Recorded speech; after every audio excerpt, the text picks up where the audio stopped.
நிலையில் கேரளாவில் அனைவரும் முகக்கவசம் அணிய வேண்டும் என்று அம்மாநில சுகாதாரத்துறை அறிவுறுத்தியிருக்கிறது. ஹாங்காங், சிங்கப்பூர் மற்றும் சில நாடுகளில் மீண்டும் கொரோனா பரவ தொடங்கியுள்ளது. இந்தியாவிலும் மும்பை, சென்னை உட்பட பல்வேறு பகுதிகளில் கொரோனா மெதுவாக தலைகாட்டி வருகிறது. கொரோனா தொற்றால் பாதிக்கப்படுவோரின் எண்ணிக்கை கடந்த 2 ஆண்டுகளுக்கு முன்பு இருந்ததை விட மிக குறைவாக இருந்தாலும் மும்பை, சென்னை, அகமதாபாத் ஆகிய நகரங்களில் தொற்று பரவல் வேகமெடுத்துள்ளது. மும்பையில் இந்த மாதம் மட்டும் புதிதாக 95 பேருக்கு தொற்று பாதிப்பு உறுதி செய்யப்பட்டுள்ளது. அதில் 16 பேர் சிகிச்சையில் இருந்து வருகின்றனர்.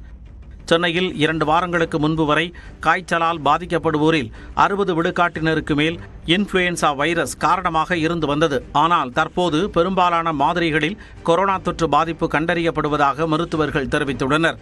இதன் காரணமாக சில மருத்துவமனைகளில் உடல் உறுப்பு மாற்று அறுவை சிகிச்சை, இதய அறுவை சிகிச்சை உள்ளிட்ட முக்கிய சிகிச்சைகளை மருத்துவர்கள் ஒத்திவைத்துள்ளனர்.